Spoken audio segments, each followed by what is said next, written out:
It was the segment where they had the paper. I think it was for the FTW championship, and they had it rolled out, and then eventually Keith Lee throws somebody through it. But it just made me think of Chase U in that situation of where they were critiquing of how they really messed up on their entrance. You fucked up my concentration. You couldn't You fucked up my concentration because I saw how bad that was. Okay. Now that we're in the thumbnail and we are in the greatest farmer of all time versus the tribal chief, Eric, I knew that was cheap champagne as soon as Brock started sipping it. That was that Andre shit. That was Andre. Marcus, my question for you, because when I was watching that segment, Marcus, I kind of felt your situation with your brother is very similar to what Brock has done, where Ryan is Brock, where he doesn't really own where he stays at because, of his financial situation. But he is the type of person that just go into your spot and eat up all your shit and critique it. Like, these are bad grapes. This is cheap. Like, because I saw Ryan as Brock as that person who's going to criticize, although he's not paying for nothing. Yeah. Is that a fair assessment, Marcus? I must say that's 100%, 90% fact. Oh, that lounge was too big, though, for a dressing room. What does he need all that space for? Where did he put his clothes? Oh, man, this looks like a strip club in Atlanta that is about to be off the chain. His heart just walked through the door. Shit. We got Naomi and we got Sasha. Believe it or not, that match wasn't that bad. No, it was a good match. It was just chaos. I like how they had to kick all them heifers out. It was pure chaos. Like, what did you think? I enjoyed the start of the match with the ref going like, "What the fuck, man? What am I supposed to do in this situation? No rules. I can't DQ anybody." And as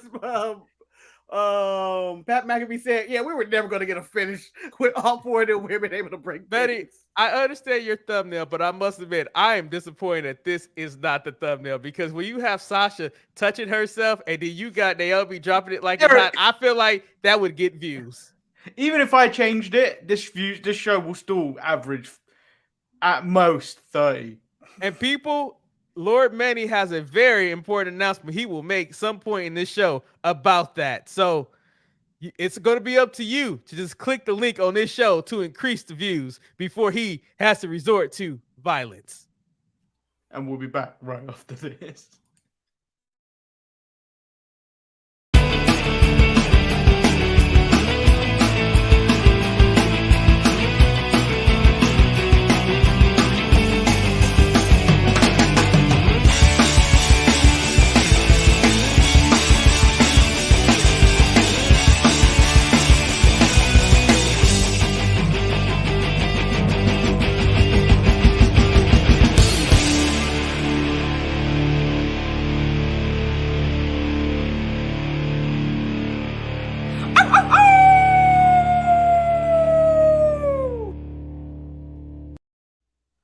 Welcome, everybody, to another edition of the Sharpshooters Wrestling Podcast. Remember, you can watch this live recording on the Sharpshooters Network on our YouTube channel. I am Eric. I'm Thirst Trapper Jones. And I am Marcus, the grand finale. And Levi has already sent us greetings from Aria with his balling ass up at the Aria doing what he needs to do. Why are you in Vegas a week early? Eric, I can answer that question for you. Okay. He is in Vegas for the reasons you will be in Vegas next weekend. He is watching Sonic. Oh, yes. Las Vegas. Mark, be aware you cannot bring your phone into this said event. Oh, I can't? No. But what if I need WrestleMania updates? They're locking it inside of a bag or something like that. It's gonna be it's an interesting occurrence. I can't bring my phone? No, man. You can't record the magic, man. But can I bring my large bag of panties to throw at him? Marcus, I don't understand why you got panties. Are you wearing the panties? He's taking it from Ryan's room. Oh, well, Ryan is like Thirst Trapper Jones. He was out there acquiring all the panties for a good period. I don't know if he still settled down. I don't know. He was Pokemon-ing panties, trying to catch them all. But he caught something else. Catching something else. To be a master, Panty-Mon master. I ain't never heard of Pokemon and panties, man. That's they don't go hand in hand. Shit. That is a strong contender for a title of the show, Marcus. Poking by the petties. Are we going to go over Manny's threat? Oh, or as I Levi, like to call him- I can't. How am I going to leave the door open? Smoking out the window. Anyway, Manny, you have a threat for the WWE, the Sharpie Nation, or the Sharpie Yeah, Universe. Should we save the threat for a little bit later, or no? We want to go. No, right the to threat needs to happen straight away. Oh, okay, fine. Because the audio from the midweek of the Untitled Manny and Marcus show, it's going to be banished from the podcast feed. If you guys do not tune in on Saturdays, I don't even care if you tune in for a second, you need to click on that video on Saturday to up these views. If the views aren't averaging 50 by the end of April, I feel the like audio's this is what gone. Tony Khan's gonna say about Rampage. The audio is Translation. gone. Translation to what Manny has just said is he wants everyone to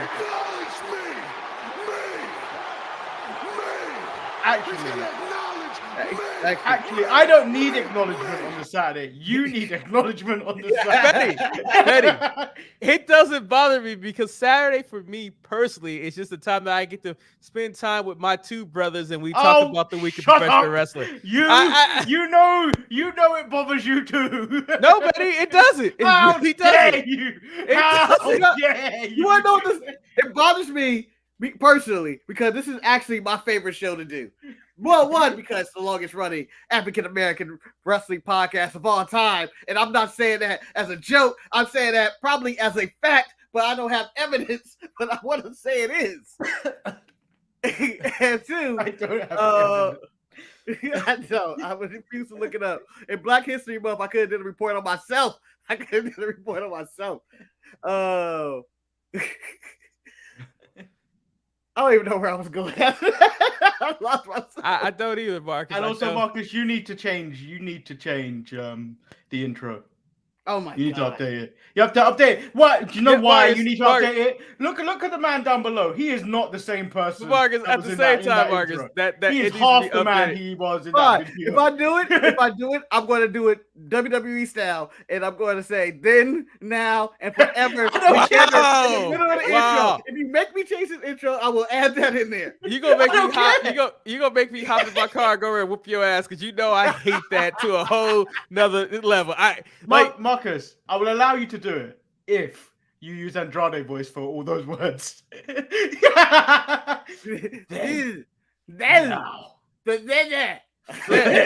I'm shocked. Levi is. He says his MVP for the week is Wendy Chu. Man, this man loves some AEW, but he picked Wendy Anyway. Chu from NXT. Again, we need a live conference one day with Levi. That is so adorable. Just randomly showing up. We need a live conference with Levi to be on this show. He'd be a good he'd be a good foil for the AEW. Every time we've asked him to come Raw, on, he's some weirdness has happened where he doesn't show up. Hey, it happens. But enough time of all this banter. I mean, we have to get the Penny Monster episode going, and we need to start off with probably the biggest news story of the week, and that happened courtesy of ESPN Stephen A. Smith show, where the game announced that the game was over for in-ring competition. He gave more details insight into his cardiac event, where he was near knocking on death's door, pretty much, and he was coughing up blood. His capacity of his heart being used was down, and now he has a defibrillator inside of his heart, which prevents him from wrestling any longer. And for those who are unaware, I believe a defibrillator is required when the electrical charges of your heart are not working, so you need to have that to stimulate for your heart to continue to work. I have only a stent in my heart, which means it keeps my valve open for my cardiac event. But hearing Triple H talk about his cardiac event and thinking about the things that he went through and the things that he experienced and the thoughts that went through his mind, I felt more closer to the game than I thought I could. But on top of that, I think once you saw the outpour of support of everyone out there thanking the game for what he did. Yeah, Ryback's a prick.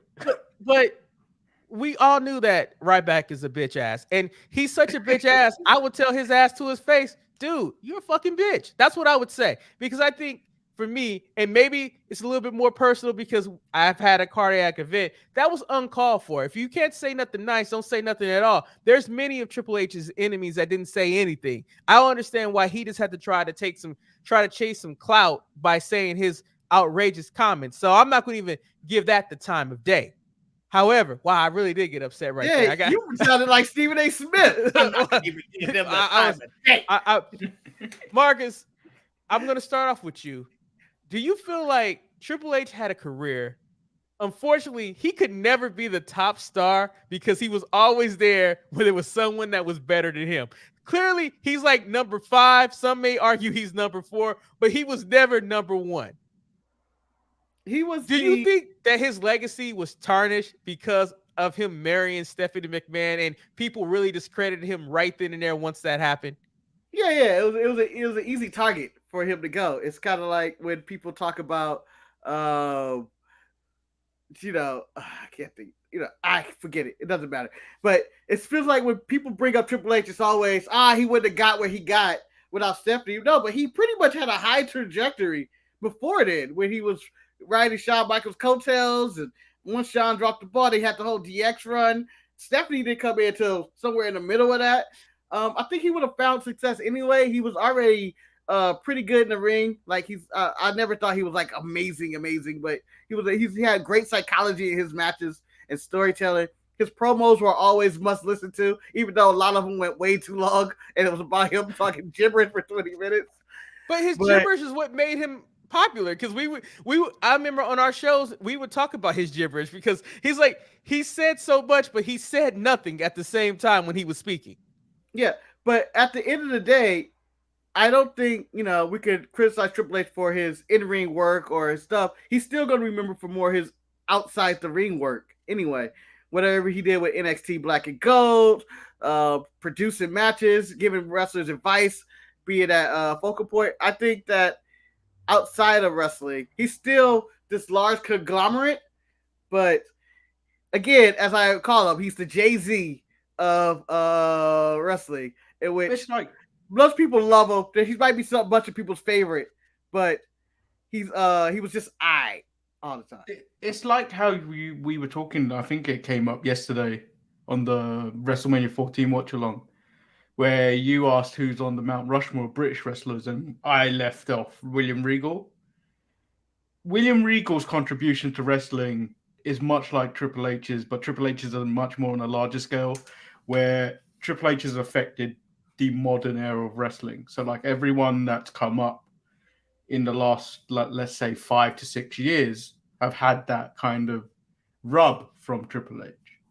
So like for the last 5 to 6 years, Triple H has been molding the WWE side of professional wrestling. So that's almost like a bigger contribution to what his career was. Because like Eric said, yeah, he's always been a guy, a safe pair of hands.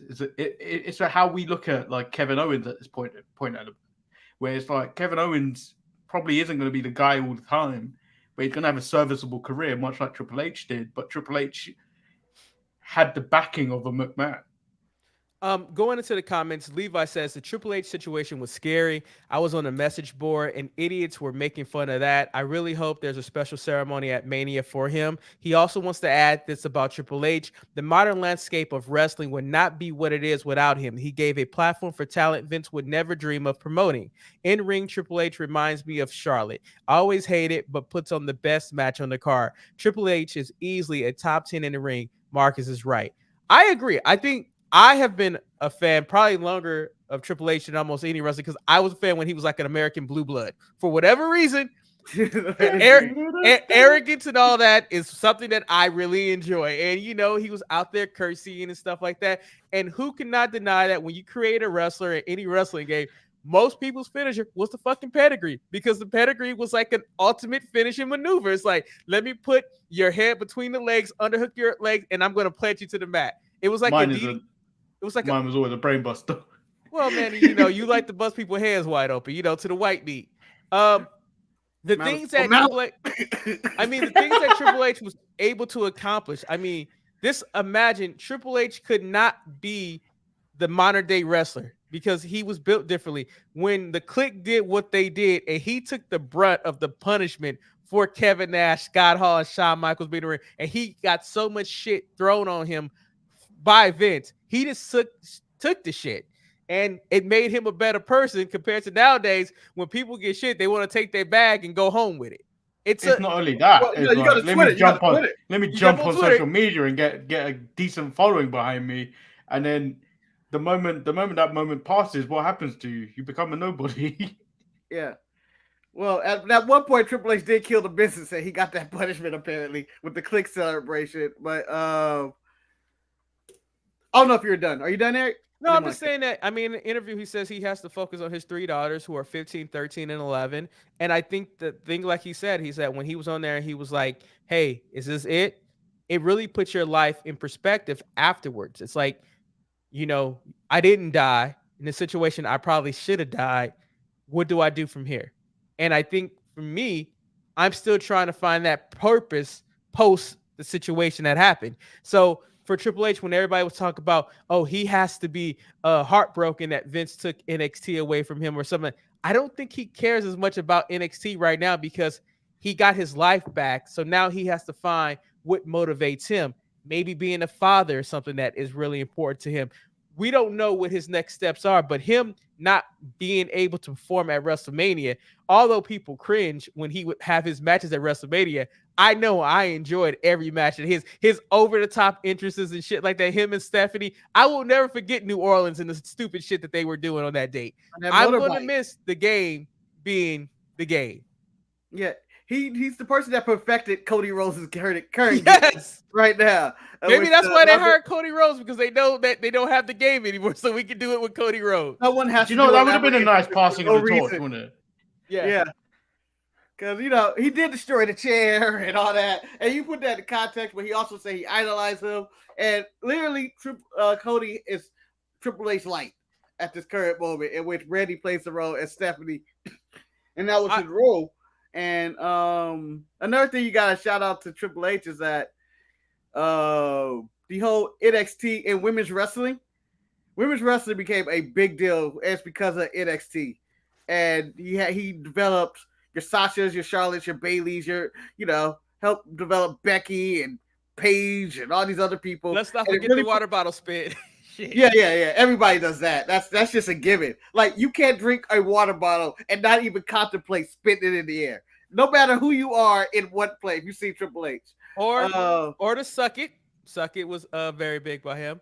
But I think I get that to Sean. Going back to what you were saying, Marcus, about him doing women's wrestling, I think it was very similar to what late Kobe Bryant was trying to do with women's basketball, because he had daughters, and it was like, I'm trying to make it an even playing field for my daughters to have the opportunity that they wouldn't have. And I think that's what he did for women's wrestling. And I think arguably the women wrestlers in WWE might be the best things that have been created in WWE in a long time.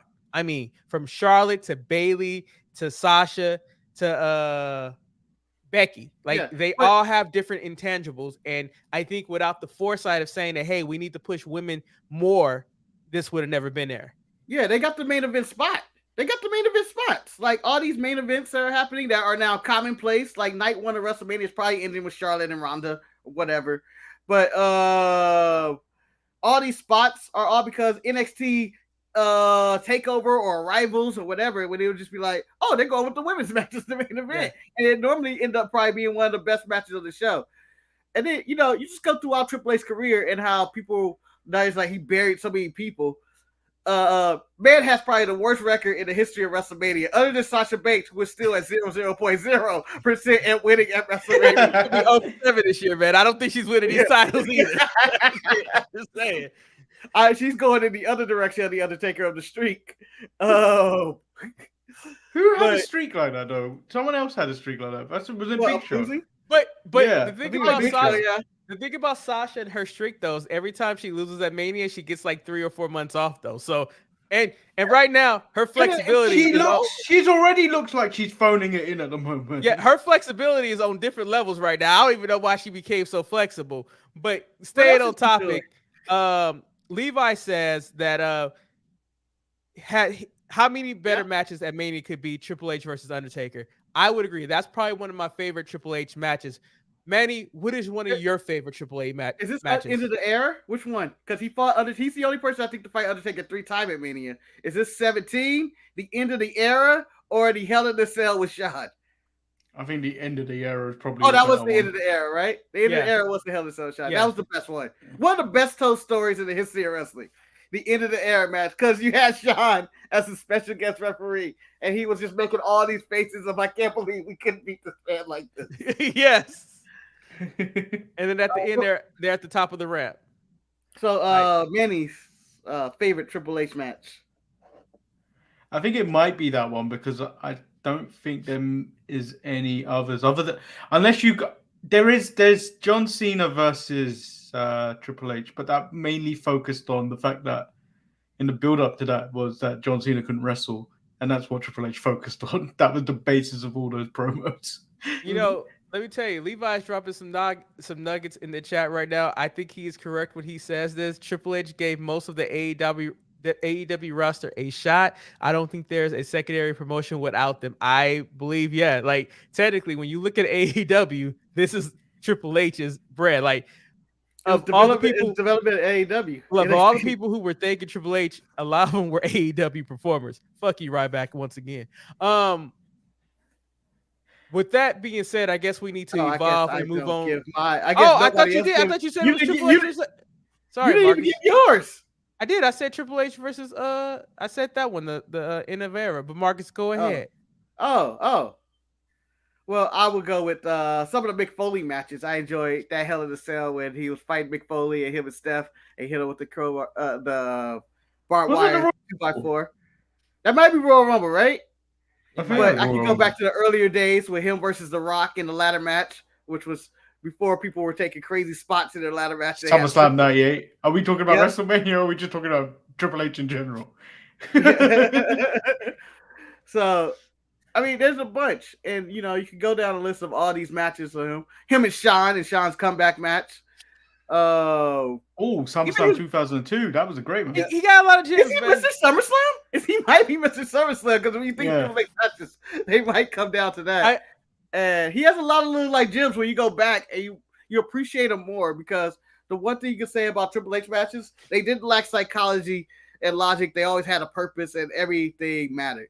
I just think that my biggest disappointment by him hanging it up is that I actually was looking forward to the Triple H versus Cody Rhodes match, probably with Brandy and Stephanie in the corner. I think for me, that would have been a hell of a WrestleMania match, personally, just because of all the backroom things of AEW versus NXT, because Cody technically destroyed Triple H with his it's so many stories that could have been told in that situation. But here's what I'm worried about. Huh? Oh, go ahead. Here's what I was worried about. The two great wrestlers who really didn't get the send-offs they probably deserved. The Undertaker's been being sent off for the past 2 years, but he still never got that farewell moment. He had it in Orlando, but chose he did a Tom Brady, came back. But fuck these kids. And Triple H was never satisfied. Yeah, Triple H who could have had a send-off match. I thought he should have got one. Instead, his last match, I think, as someone posted, was against Randy Orton, where Alexa Bliss shot fire at Randy Orton. Hey, that's a hell of a way to go out. Another thing that his last match was a Saudi match where he tore his arm. Not. Right after that, remember in the Thunderdome era, they needed Triple H to substitute because everybody had COVID and he had to wrestle. Yeah. Levi says his favorite match is the 2-man power trip, Jericho and Benoit. We don't get to see that match no more, but that was a good match. Is that the match where he tore his quad and he continued the match? Maybe. But that's where him and Austin teaming together for sure. Can I also say, I'm sure that's the one. Can I also tell everybody that Triple H taught us about tearing the quad? No one really knew about tearing the quad. No. Until you saw a man, the quad pops out. It's like, woo. Kevin Nash is the king of tearing quads. But like I said, we need to evolve and we need to move on to another level of evolution. And that is Ric Flair was talking Ric Flair shit this week again. And he went out and man. Talk your talk, Rick. He said, and I quote, at this point, when he goes, is anyone going to care? No, but I felt like when I heard this, I was like, this is Oh, great no. conversation right here. And we're going to eventually get to the show, talk about recaps of the show, but I think I like conversation. But Ric Flair, Marcus, give me the Trick Williams. Say it again for me, Marcus. Tell me what Talk your talk, Rick. Talk your talk. Talk Ric your Flair talk, Rick. says AJ Styles is better than Bryan Danielson. Before we deep, Manny, I'll go to you first. Do you agree that AJ is better than Bryan Danielson, or would you go the other way around? I don't, but I understand that this topic is very subjective.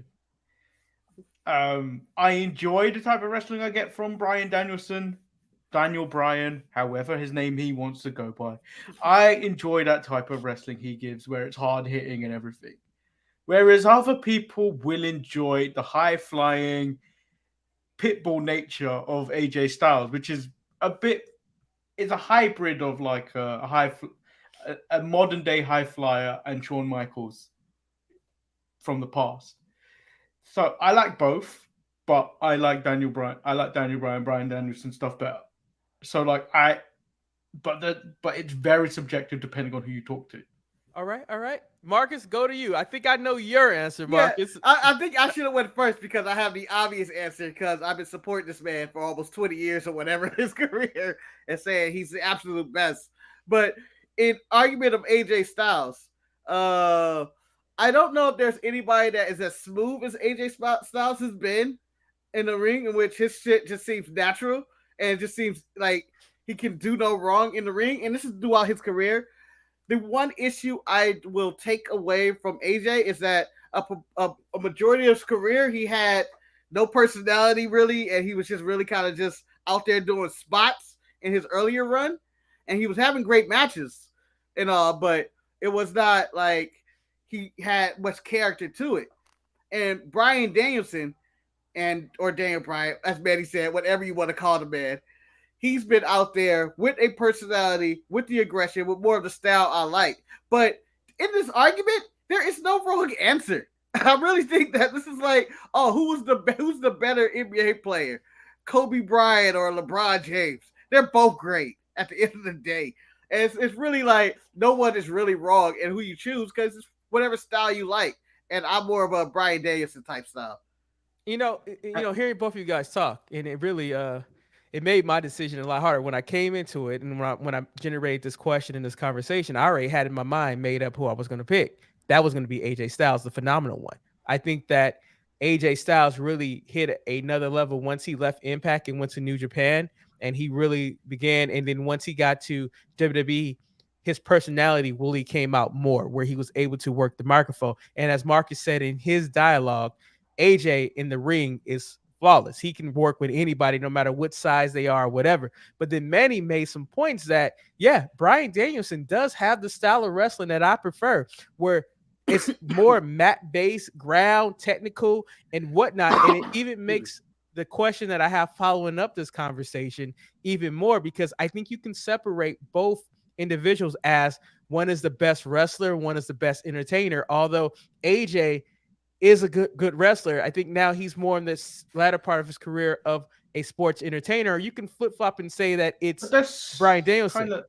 But that's kind of like Bryan Danielson before he got to WWE. He was just a wrestler.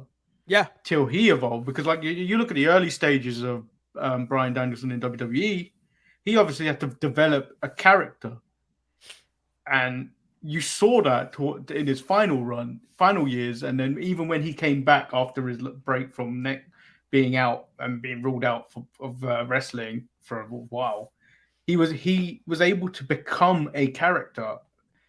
And I feel like when we say AJ took a while to find himself, I think Bryan Danielson also took a while to find himself. But like it was Bryan Danielson didn't spend less time in like indie or smaller promotions to fully get that development of a character. Would you say that their time in WWE is what helped them unlock that character that they needed to, I guess, attract to not just a hardcore wrestling fan, but also to that casual fan out there? I think this is what's going to lead into your next question, is because WWE is the land of the sports entertainers. Sports entertainer. In order to get over, you have to have a really good character. That's everything in WWE is character work. They don't. Yes, it is a wrestling show, but the reason people come back for you is your character. That's it, and that's how you sell merch. That's how you make money and everything. Go ahead, Marcus. I think I've I didn't know if lost he was what I done. was gonna say. Yeah. Oh, dang. A good example of this is a great of the modern era, a great wrestler when you have Chad Gable, who they had on the roster for a long period of time, but finally he has a character that is 100% something that Vince likes, where he's going a shoosh, and he's a thank you, and he the whole Alpha Academy and kissing Otis and before the match and stuff. All that is like, oh, he's developed a character, and Vince figured out something to do with him, and this is entertaining, this is working. Or you can think of someone else like Sami Zayn, who great all his career. Nothing you can say bad about whether it's El Generico or Sami Zayn, but he's really lately coming to his own with this complaining conspiracy theorist, leader of the revolution, or whatever he's going with character he currently has. This whiner and just going off on it, and he can do no wrong. And those are the ones that WWE are looking for the most part in their company, not the guys who could just tear it up on the mat. Not your currently Danny Garcias of the world who can I can tear it down the mat, but personality wise, I don't really have much there, but I'm working on it with Jericho. I think he got some personality, but it's developing. No, I think it's going to come out because he's with Jericho. It's going to come out more because he's with Jericho. It's kind of like that. How I haven't made fun of him for about 2 weeks now, but the NWAs. Oh, Nick Aldis. Nick Aldis. So man, the guy is so boring. Manny, let me ask you this question. He's a good wrestler. Let me ask you this question: do you think if Nick Aldis spent some time at NXT or WWE, they maybe could unlock a personality in him? Wait a minute. I don't know. They couldn't with Lance Storm. Let me ask this question. Do you think that WWE decided never to sign Magnus or Nick Aldis for the simple reason they knew that there was no personality for them to unlock? Whoa. Marcus, I will let you defend Magnus in a situation, but this question is for Lord Betty, Marcus. You will have your time. I'm telling you, the most Fox News Tucker Carlson question I ever heard in my life. What are you talking about? To attack a man, he can't win in this conversation. Go ahead. If you have watched Top Boy recently, I am going to say this: Nick Aldis is a pussy-o, because he is too afraid to go to the bigger companies because he knows he'll get found out of being boring individual with no character. Oh my God. Pussy-o. Can I jump in? Go ahead, Marcus. Go ahead, because Betty made his point short and sweet. The one thing Nick Aldis is not doing is his wrestling is where it hurts. It's not his character. He's a great character who, when he was the NWA champion, was a great person to hold that title and cut a promo about how prestigious the NWA and his title was. Even in TNA, I thought he had a nice presence to him and a personality. It's his wrestling now I'm just kind of bored by. You get a great personality, but he kind of wrestles worse than Jinder Mahal. Please, Camille's more interesting than him. Camille's more interesting than him. Well, they've separated, okay? They have separated. Well, are you finished, Marcus? I'm just saying Nick Aldis does not deserve the disrespect this show gives, especially from his own countrymen. If it was up to me, Nick Aldis would make the British wrestling Mount Rushmore. And you Marcus, can't this tell is me how you know I'm not biased. This is how you know I'm not biased. I'm not showing any bias to a countryman. Marcus, you're harder on him. Mark, I'm just sorry that I understand your support for Nick Aldis, Marcus, and I get it, and I understand Manny's dislike of Nick Aldis. When I see Nick Aldis, Marcus, all I see is a smaller version of Lex Luger, and I don't see anything in it. I just don't.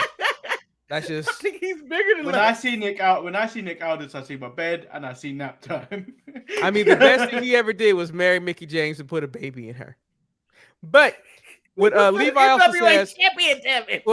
also says about AJ and Brian Danielson, both are great. AJ is a WCW wrestler in style similar to Flair, and Brian is in the Bret Hart style. Both are so damn great, and I think that's a fair comparison.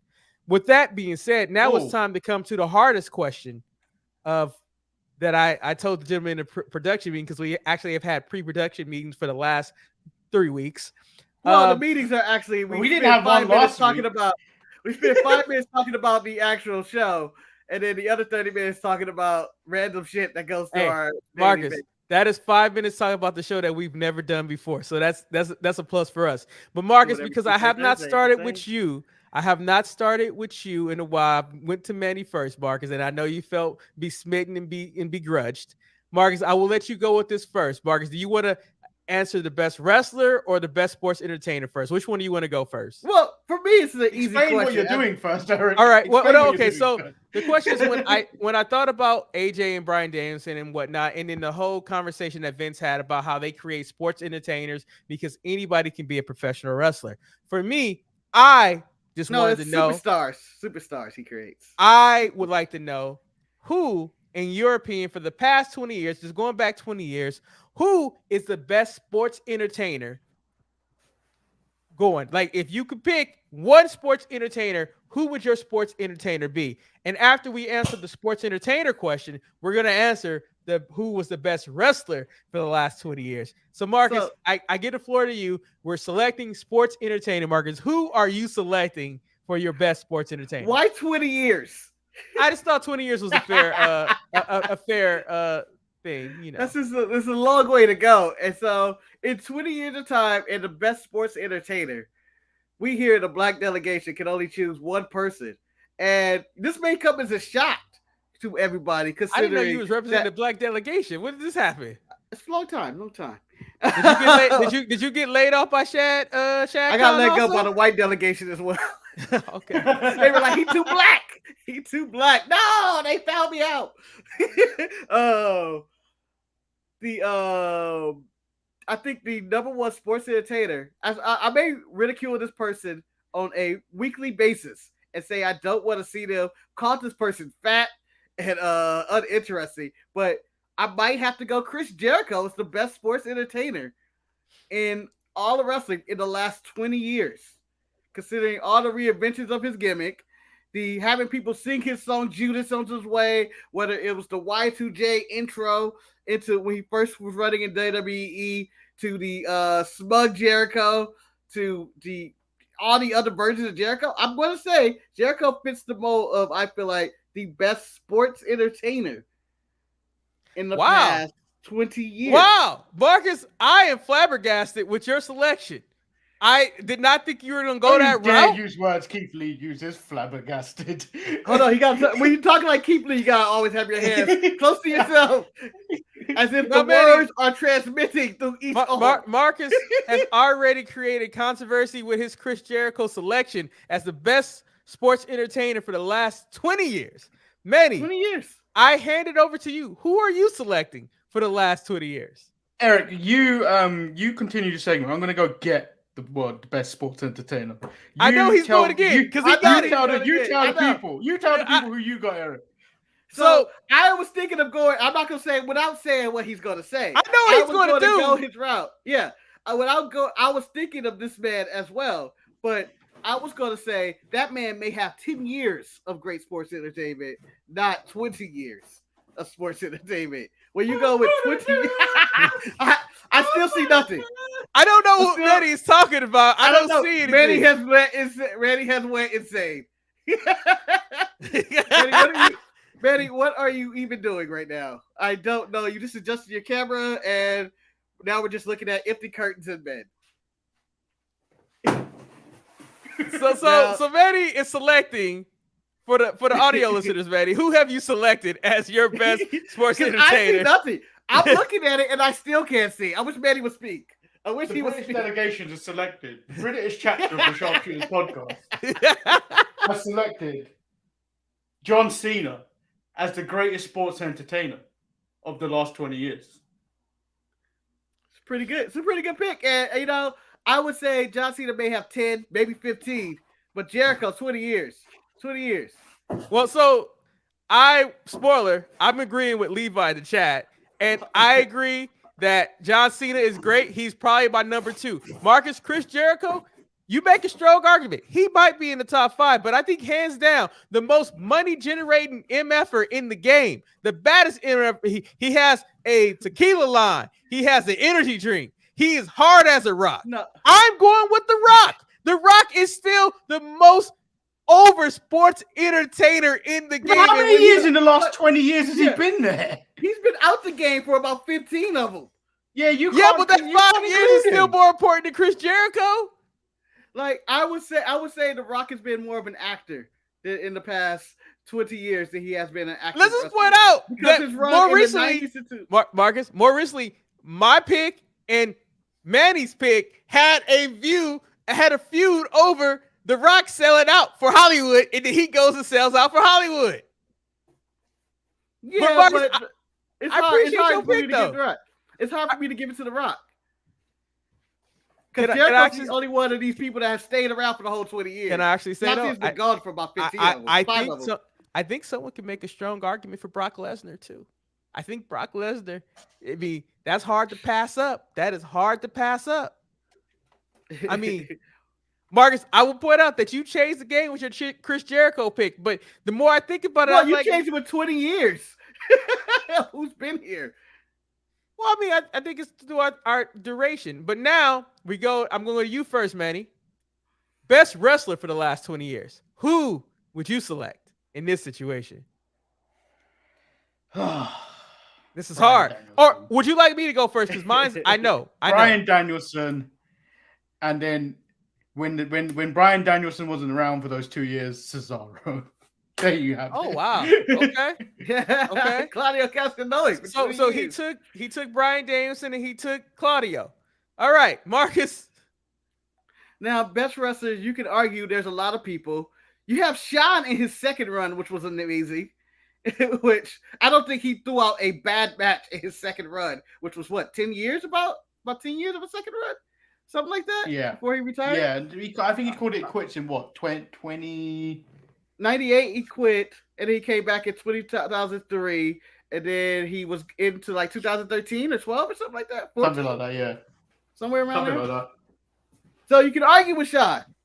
I can argue Kazuchika Okada, who's been amazing for the past 10 years or so. But that's a cheat. Right. That's But a cheat you- because none of us why? watch him all year round.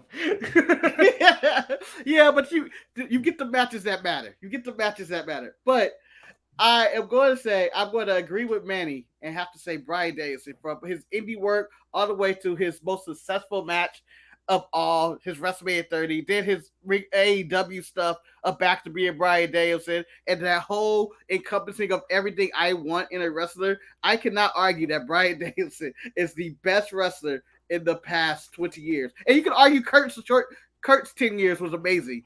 But his injuries prolonged that, couldn't do it. So Gentlemen, Bryan Danielson. So I appreciate you guys both picking Bryan Danielson, but I'm going to disagree with you both Oh, because Marcus know who I'm picking, and we might as I know. well. We know. I'm going with the 3 most dangerous, deadliest letters in the game. The man who is still doing it to this day. The man who can have a great match with anybody that he is put in. A man who Marcus said Okada. He would be his pick, who is compared to Okada, the American version of Okada, the man who can be a face, who can be a heel, who can be a snake, who is a viper, the man who is going to his second prime, Randall Keith Orton. This is outrageous. This is Randy Orton is. I believe he's a sports entertainer. I got him as sports entertainer. Nah, man. He ain't no wrestler.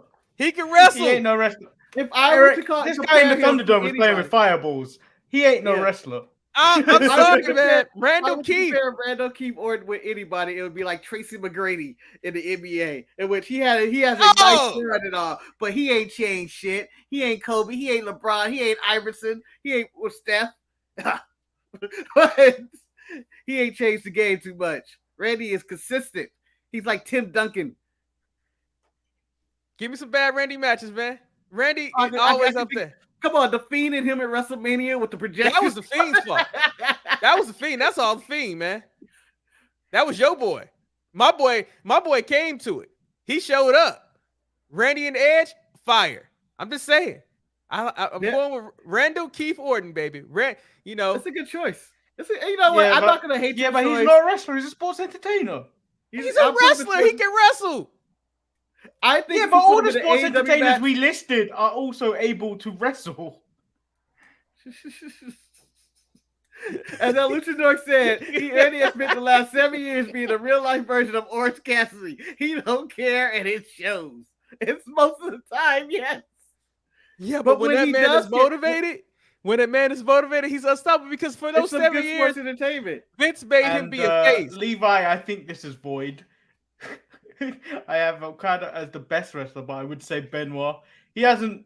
I'm not going to go there. Benoit is the Bill Cosby of professional wrestling, in which you can't talk about how great he was. Benoit, probably if he was alive and, and his situation that he created did not go that way, he would be considered the best.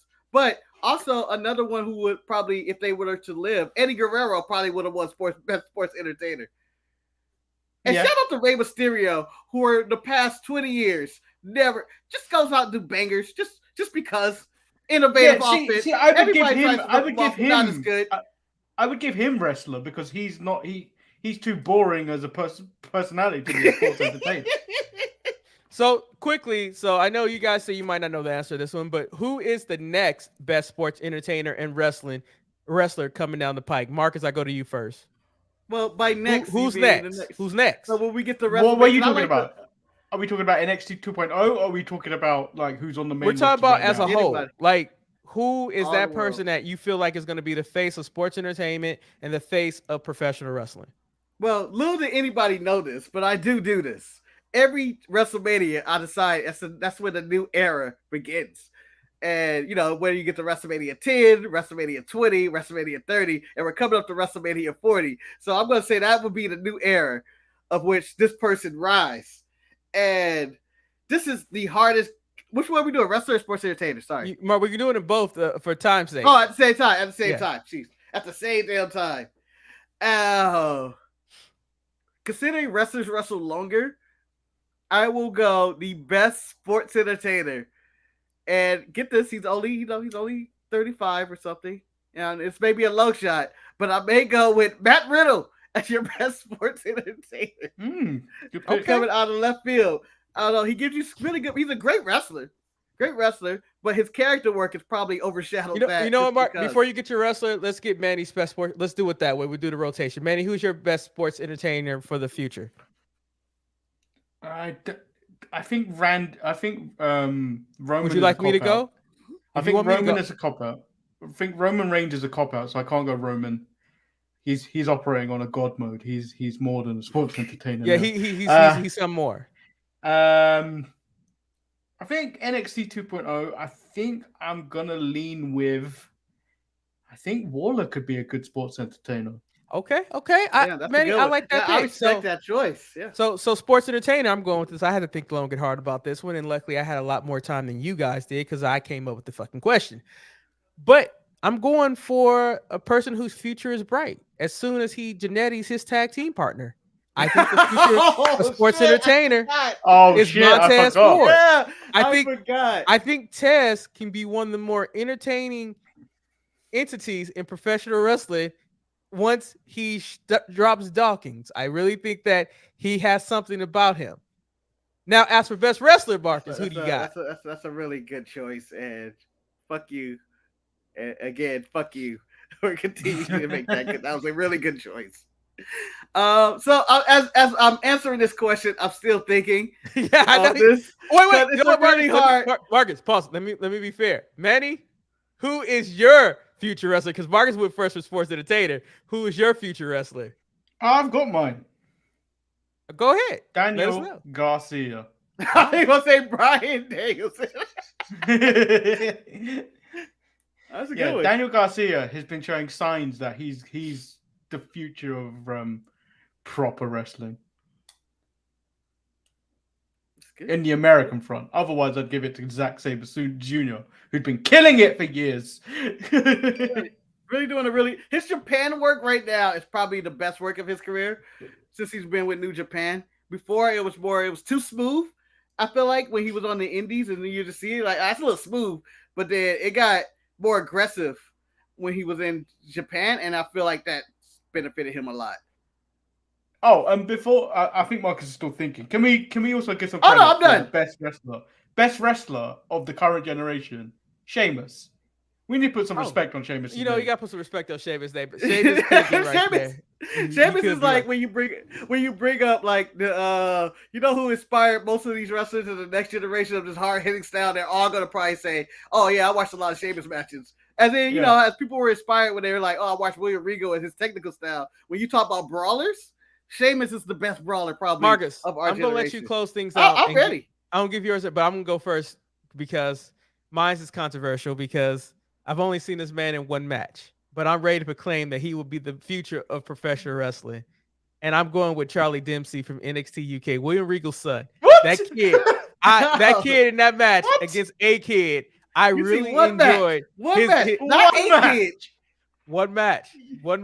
Charlie Dempsey is my guy. He has that look of like he's taking technical. Did you watch NXT? Since you watched that episode of NXT UK, have you watched any since? Manny, let's not talk about what I do in my time. But roll his second match. Roll his next match. Someone. It's terrible. Roll his next. It's trash. I just feel like saying that. It's trash. It's not. It's not. But Charlie Dempsey can go, man. And then I think after that, Daniel Garcia might, because I actually have. I think if he gets the right tutelage, he can be something special too. But yeah, I like Mello. I like Mello, but I just don't think Mello. He's more sports entertaining. He's more sports entertainer. I got Mello in the wrestling category. Yeah, I've got Trick possibly. Trick is sports entertainer. Trick is sports entertainer, and that's why they're the perfect combo. Do you know when you watch those two, you think Trick is supposed to be the star, but then you realize Mello's the only one that can wrestle out of the two of them at the moment. Yeah, but Trick is just being black on the microphone when he just says random stuff when he's doing commentating. It's just ridiculous. Marcus, who is your pick? Be with A Mama. All right, so for best wrestler in the world, and so I was digging deep. I went through your Mellos. I went through even I even thought about Braun Breaker, sports entertainer, and all this stuff. I even went through the women's division. I even went old. It was like maybe people will put respect on Walter's name in long term. But if this man can survive, if he can survive being called Butch, he will be the best wrestler in the world. It is Pete Dunne if he can survive that. But you know what? Though? I didn't call surprisingly, him. But surprisingly, yeah. Carry on, Marcus. I'll go afterwards. He's not my final answer. He's still young. He's not my final answer. I'm going to the one that gives multiple answers for one question. Yeah, but with Butch, my final answer is Will Ospreay. I go Will Ospreay. He's floating between sports entertainer and wrestler. It is. He's floating. He's floating between. Which is a wrestling base. I also feel like everything that you use to select Bryan Danielson over AJ Styles, you can use to put against Will Ospreay. Like just to wait. How did I select against Bryan Danielson? When you pick Bryan Danielson over AJ Styles, where you said that I think that was more Manny. He was just a high flyer. I feel like Ospreay is the perfect fit between Danielson and AJ. He does both technically, the aggressive style of hard hitting like Danielson, and then he can also do the flips and flies and like AJ did. Yeah, Ospreay's kind of evolved, and he's still really young and bulked up a lot of muscle too. He's still really young too. So I'm going with Ospreay. See, Lucha said Butch. Do you know from a non-wrestling sense when you watch Butch on TV for the last 3 weeks, or is it 2 weeks? I think it's 3 weeks. Something like that. He's seemed like a focal point on this little group where they've had to hold him back each time. Yeah. So, like, I have a feeling that he may make it. Manny, and by the way, when you say Butch will be all elite in no time, is that a bad thing? I don't think it's a bad thing. Manny, we have left this guy out. I think Levi's correct. Best MJF, yes. I mean, that's right. Yeah, I mean, that is fair. Man could be in both runnings. That's how Manny actually currently. I'm gonna agree with you though when it comes to Butch. I feel like Butch is getting the same treatment that AJ Styles got when he debuted in WWE, where the focal point of his aggression and like they're handling him very well. Like he is actually being portrayed bigger than both Sheamus and Ridge Holland in this situation. He's the one dude in the group that you don't want to fuck with. That's what I get from Butch. So you're Like, saying yeah, he's no, hooking so- Team Taz? No. Yes! I think he's a little bit different than, because Hook is so laid back that he'll just go out and do it. Whereas like Butch is ready to go, but like Butch has already like surpassed what they were trying to do with Ridge. Like Butch is way ahead of Ridge at this point. Yeah. And I'm sad about that because Ridge, I had high hopes for Ridge, but ever since his injury and then them forcing him very quickly past out of NXT, you see things about him, about Ridge, where like he's lacking that fine tuning. Mm-hmm.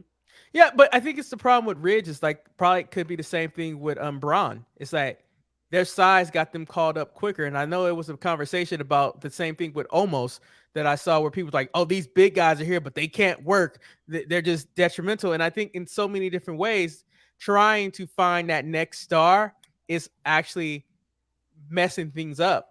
For the simple reason in WWE, the big problem that they have is that they have so much television to produce that they have to keep calling people up. Compared to AEW, where they have a more patient approach, they can actually take time to figure out who they want to promote, which they really can't figure out. But it's just one of those situations. And I really want to pick a female, and I think Bayley is right up there. But then you can go with Asuka. I think the entire women's division is going to be the future of WWE, in my when opinion. we talk about future, I'm not, because these people are the current nows. We're talking, I don't know, the next 20 years, like post or whatever they do, probably, because we're still in the Charlotte, Bayley, Sasha era and Asuka era of wrestling when it comes to women's wrestling. You know who But- I think? It'd be Charlotte's clone, Tiffany Stratton, Daddy's girl. Maybe one of the better ones in the future. She has some lot. instincts in the ring, man. She really does. Hell, Nikita Lyons is the greatest female sports entertainer of all time. Let me put some No, her respect on ass is the his greatest name. sports entertainer. You know, it's come on. It's a lot going on. I think I'm gonna put my hand up and throw a curveball on this question. We may have said best sports entertainer.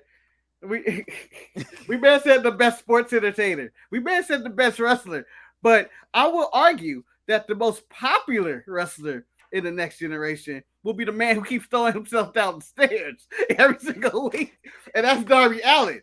Like, it's hard to give him to being the most future talent because I don't know what category to put that man in because he's so different and creative with his videos and all that. He's in more of that taking the mantle of Mick Foley, in which, I just want to see somebody hurt themselves. Manny, oh shit, Darby hurt himself again. Manny, switch it to AEW. We can jump right in there. Marcus gave us a great segue, Marcus, because I would like to talk about that match.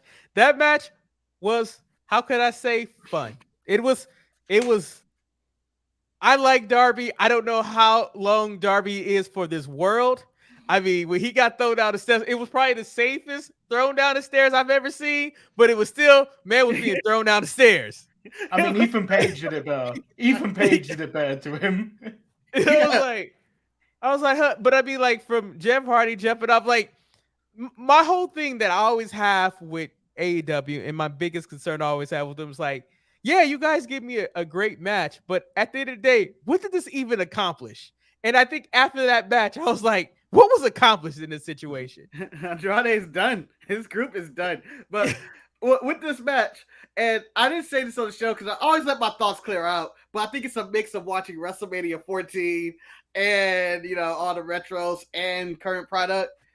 This 8-man tag would have been a perfect match for this year's WrestleMania. And it would have been.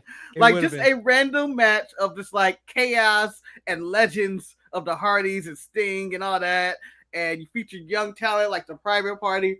It's a match that would have been perfect at WrestleMania. Instead, we just get it on a random episode of Dynamite, where I don't know if it will be remembered as it would be if it was at a major pay-per-view. If this was at something like an All Out, a WrestleMania, or something like that, or a SummerSlam, or whatever other AEW Full Gear or something, it would be more memorable. But I do find myself just being like, AEW, they keep throwing out these great matches, but nothing's gonna, I feel like none of it's gonna stick, as in particular times. And like, it's kind of like when someone releases a mixtape, but they never release an album, and you say, oh, that's their best album. No, they just have a bunch of singles. Yeah, I mean, that's like, you don't have a collection of work. Go ahead, man. That's the problem with AEW is they're so much into giving the fans what they want, and that's gonna hurt them in the long run at some point. It hasn't bit them in the arse yet because they're still new and somewhat thriving. But like, if they continue doing that, they're gonna burn out so quickly. They're gonna burn out because they're not leaving people waiting for things. You're getting spoon fed everything. So, and then too much of a good thing, you're gonna get sick of it.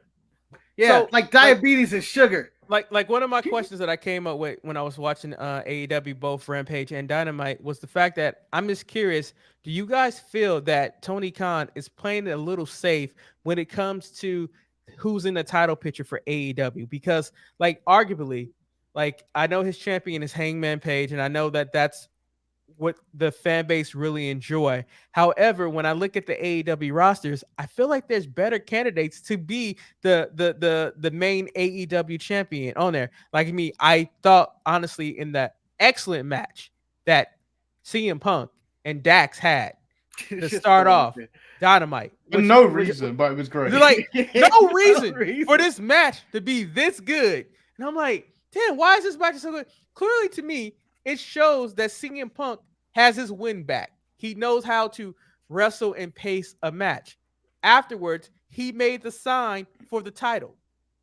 Does that mean that he is now going for the title? And if so, which title is he going after? Is he going to go after the undefeated Scorpio Sky? Or is he going to go after, Hangman Page, the forgotten champ? Like, and then you also think about AEW when you have two of the most iconic single wrestlers in the game. You have Jon Moxley and you have Bryan Danielson. But instead of them going after individuality accomplishments, I love the knockoff of Scorpio Sky versus Bryanson and Daniel. Yeah, whatever. Now you have the Blackpool Combat Club where they're a tag team, which I don't know if them being a tag team is a great thing to push AEW to that next level. So is Tony Khan afraid to put some of these more established people in the title picture for the backlash that he might receive, or is it? I don't think it's I need to be patient. I think it's a case of there's too much talent. How do you can't just keep throwing random ones into matches like that with no purpose. I think it is a case of being patient, but like, there's a ranking system as well. So what are we doing with that? So in essence, it doesn't make sense with what they're trying to do. So like, if they got rid of the rankings and then continued booking the way they were, I don't think I would have a problem with it. Well, Marcus, Manny brought up the rankings, and you watched Rampage, Marcus, and you saw the first match between Dustin and no, I didn't. Archer. That's the one match I didn't see. Oh well, they had an epic match where Dustin ended up getting the victory, but throughout the entire match, the announcers are pointing out that Lance Archer is atop of the rankings, but because of this loss to Dustin Rhodes, who I guess wasn't ranked, he will now lose his he will tumble in the rankings of the title picture. And I just find it kind of interesting how they pick and choose when they acknowledge the rankings and when they don't acknowledge the rankings. And I don't know if the rankings, it's really something that they should keep. They should just get rid of it, in my opinion. Well, it's just something for conversation. There's a part of me that likes the rankings. It feels more consistent. It'll be better, which is never going to be consistent because you're ready to tell the stories and you're basically listening to crowds and social media, and you're altering yourself to basically giving everybody what they want. So the rankings are never going to have that importance that it should, but it does work better when you have a match between CM Punk and Dax, and you're saying like, this has something to do with CM Punk's rankings. It does give it a reason. It gives that a reason to exist. If you don't have a reason other than that, you say, why this is this? Oh, it's about the rankings. CM Punk's rising through the rankings. Oh, okay. That makes sense. I think Punk, when you say are they being too safe, I don't think they're being actually safe. I just think that they're picking and choosing who they want. I think the lineup needs to be twisted a bit more. I would like to see Darby going after a title again of some kind, because his TNT run wasn't the best. He didn't wrestle for like 100 days or something like that. And then he had like 3 back-to-back matches. Then he lost. And it meant something to him. And I wish MJF was in the title picture instead of. I know he's in this feud with Wardlow, but I don't know how long that can actually go. I don't understand. I don't understand that feud. It's kind of like how I've been playing GM mode on 2K22. It's like you pick your roster, but like eventually you end up acquiring people like in the middle of after the draft and stuff like that. At one point, I had Bobby Lashley, I had Randy Orton, I had AJ Styles, I had Brock Lesnar, and all this, and then I was just like, "Oh, I've only got one title. What am I going to do with these guys?" So I feel like it's that because you've stacked your roster, and then now it's like, okay, now I'm in this problem where I've got two guys that should be in that title picture, but I can't put them in there anymore. I can't put them in there because I need to get this guy over or this guy to have a program in the championship. So it's like a juggling act now, which they have to do because they've got so much good talent.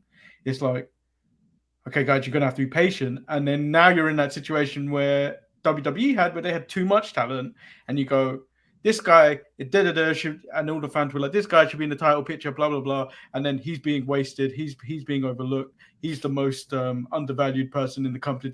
It's the same conversation we were having for WWE for years. It's now been brought over to AEW. Yeah, but my question... Oh, go ahead.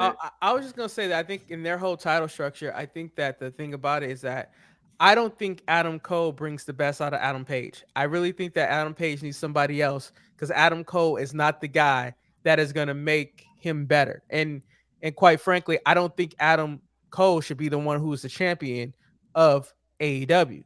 I think that if we would have really stuck with the program of Bryan Danielson versus Hangman Page for the AEW championship, I think that would have been a better thing because I think it would have made Hangman appear better. But Levi asked you, Manny, are you saying that AEW is too good and the fans don't like a good thing? No, I'm saying what AEW is giving are good matches every week, but that means the fans are suddenly getting more spoiled every week. And therefore, you're going to want more when they can't they're going to continuously keep killing themselves to deliver more. And you can't go on like that. You're going to have some stinkers every week, every other week. Just so you can go and throw a massive one the next week and be like, oh, this is why I love wrestling. If you keep getting the same, if you keep getting good, then the ceiling you reach a ceiling at some point, and then you can't go past that. Then you'll get bored. I think what Manny's trying to say is that they're running at a epic pace for a marathon, and you can't keep that pace all 24 miles, and eventually you're going to get tired out, and you have to find that balance where you can still give people quality entertainment, but you're not wasting all of your great matches because like, I think how many times can you really see like Adam Page versus Adam Cole? Like it might be a great match, but after a couple of times you're burnt out of it. Like, so it's you have to find a way to integrate. Think of WWE booking where you complain about rematches. I don't necessarily mind them because like at least it gets you through. Yeah, and it continues the story. We get bored of it. We complain about it. But, like, the payoff is normally the pay-per-view. We're always leading to a pay-per-view. With AEW, they need... I'm not saying have pay-per-views every month because I like their kind of 4 pay-per-views every year. But if a lot of the time you're not leading, you're not having long programs get to that stage. You're having programs that blow off at Dynamite, which shouldn't have really happened. Yeah, and I think like on Dynamite, the biggest joke was when you find out that the Dark Order was the #1 ranked tag team for the tag team titles. Is like, huh? Like they haven't been on TV, and a few times they've been on TV, they've always been destroyed or been squashed out. So how are they the #1 contenders? And then go ahead. It's kind of like Scorpio Sky. Yeah, it's kind of, I feel like it's AEW always throwing a bone whenever someone becomes the #1 rank. Like, oh yeah, the people kind of like these guys with Silver and whatever the Reynolds. They like these guys. We gotta give them a bone. They're #1 in the rankings and whatever now, or something like that. And because their roster is so stacked, when AEW hits, it hits correctly. Like it is probably the best wrestling you can see. Like it is amazing. Like some of the stories that they tell, whether it's long term or short term, it nails it. It's just the shit that bugs me is when everybody has to join a faction. And I immediately tune out for that. And there's a lot of matches that go back and forth when I'm going like, I don't need to have WrestleMania 3 every single week on Dynamite when it's okay to have somebody squash match, because the biggest stars dominate in any sport. When you see like, oh, LeBron James, he dominates the court, or Shaq, or when you go with people like I'm blanking out, Mike Tyson fighting. He got famous because he was knocking motherfuckers out. And you don't have that Dynamite. Everybody's kind of equal, and which makes no one really stand out as the big star. To piggyback on that, it's their champions don't feel like champions. Like, let's future book. They feel like placeholders. If you put that title on, if you put the AEW title on CM Punk, he's gonna feel like the fucking champion when you see him, because he'll be on TV more. He's not gonna have the run that they've got Hangman doing, where he's on TV for maybe 2 minutes. He's gonna be on TV more. He's gonna be more of a face and be a champion. They had that with Mox. They had that at times with Kenny, but it wasn't. Kenny was more of a Jericho joke. had it. Jericho had it, and Jericho probably was they felt like champions. But like the last it's just Adam Page doesn't feel like a champion. Britt Baker never felt like a champion. Jade Cargill is just Jade Cargill. And the tag champions, they're on TV more than the others, but the tag titles only were important when the Young Bucks actually had it. You know what program I would love to see instead of Adam versus Adam again? I really would like to see like Miro versus Adam Page. I think that would be a very contrast of styles. You have a monster who was the TNT champion for a while, and then it feels like he's a shoe-in competitor, because at this point, Adam Cole, the only way that he wins matches is by cheating or having people assist him. I mean, that's what Jay Lethal said in his promo on Rampage, talking about. He's the route of Roman. Huh? He's the same route as Roman right now. They're winning because of the Usos, and he's winning because of the Red Dragon.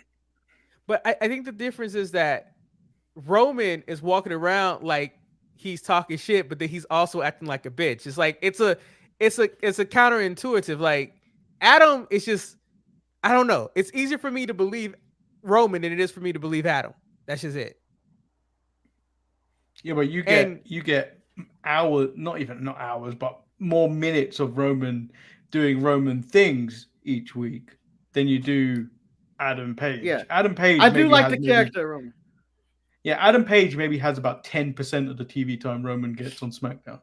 Yeah, and about 1% of my attention, and he doesn't carry the weight. When you watch SmackDown, you know who the champion is because they're always talking about the champion. And if you go out through the history of WWE, the way they book their program, especially when you go back and watch these Raw and Retro episodes, where you realize, oh, this show's only around one person.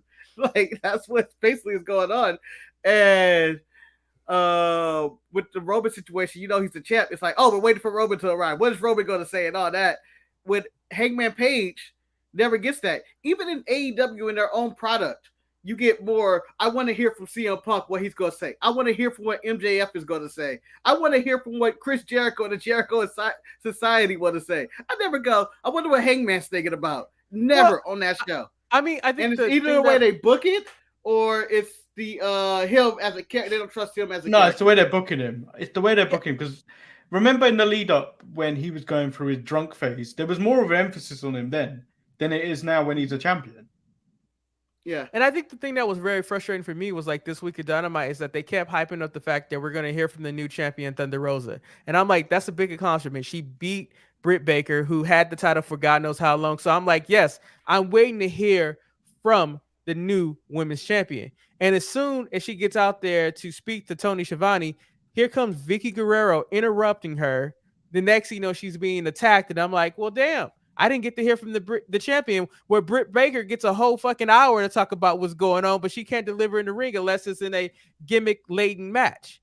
But yeah, it would have been better if they would have just let Thunder Rosa, who seems like a very passionate person when she cries in the ring and her intensity and stuff, if she was able to cut a promo right there and then Vicky come out, that segment would have been much better. Would have been much better. But let's talk about the segment on Rampage that's the only segment worth talking about. And that was the segment where Fuego del Sol decided that he was going to have a live microphone that he advertised and he was going to do something really stupid. And that was call out the House of Black. And quite frankly, this was probably one of the more enjoyable segments of Rampage that I saw because I love the theatrics of the House of Black showing up. At that point, they look like a really dominant faction, but then you still ask the question, where are they going? What are they going to do from this point on? Right, Marcus? Yeah, so this segment made no sense in which Fuego del Sol, I have no idea what his purpose was behind this. He was like, people call me a joke, and he got the fans behind him just to come off as a dumbass. Talk about I was an inspiration, and it can feed my fire, and all this. So I got to call it the House of Black, and then the House of Black did the one thing that I would do too. Fuck you. But Marcus, beat the shit out of him. But Manny, they the worst part about him, and then they imposed. The worst part about this segment, though, Manny, is that they took out the garbage known as Fuego del Sol, and then they were confronted by more garbage, the Dark Order. And clearly, the moment that they had with Fuego del Sol was over because now there's some type of feud going on with them in the Dark Order. But my favorite part was Aleister Black was like, let them compose themselves. We'll be waiting for them. Like they were really bad at this situation. They were some badasses. They're good characters, but again, this is the problem with all the factions in AEW. They appear as badasses for a while, and then suddenly they're a joke again. Well, it's also they have the same issue that I believe WWE has in storytelling. That the Hurt Business is not a part of the Hurt Business anymore, but yet they occasionally come about the Hurt Business. Yeah. And then you have storylines in which the Dark Order is about to break up and need leadership, and then you kind of just linger around and they come back to that, and then you like the Julia Hart thing in which Black split their eye. I forgot all about that. I didn't forget about it, but it's been months, and then suddenly she's on TV and you bring it up again, she's still sitting there. Or the biggest, where we go with this? Or the biggest bizarre moment of AEW is the fact that for your main event of Rampage, you're having an FTW championship match when you also point out that you don't acknowledge that as a real championship in your company, and Ricky Starks beat Swerve Strickland, and then next Keith Lee, and that's how the show ended. I mean, the Rampage and AEW was fine, but like I say, it feels like it's overkill. And I agree with Levi. I can get where you can be burnt out. He says, I get your point, Eric. I burned out on Roman Brock matches. I personally booed them out of my namesake stadium. I think, yeah, I'm tired of Roman versus Brock also, but the build up to Roman versus Brock has been so much fun. It's ridiculous to me that it's like I don't expect anything from the match, but what they doing is hilarious. This is the most fun I've had in the Brock Roman feud.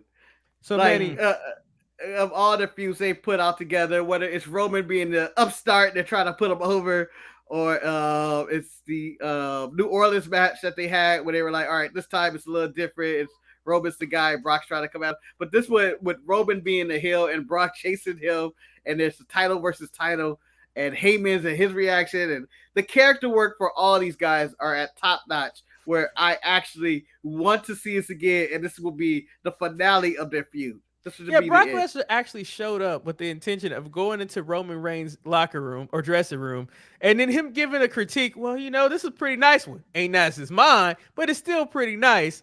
And then him like putting himself in there to, first of all, we need to talk about why is Roman always late to work? I mean, someone need to write his ass up. He ain't never on time.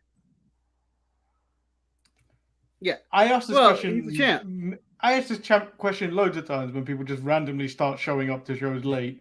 Does no one write them up? I mean, Ron Strowman was in the doghouse for turning up late to show. This week, Roman sent in a video of why he was late. I'm just cruising around New York City. I mean, I went to Madison Square Garden. He spent $5,000 on sides. They went to a steakhouse. I mean, like they had a great time.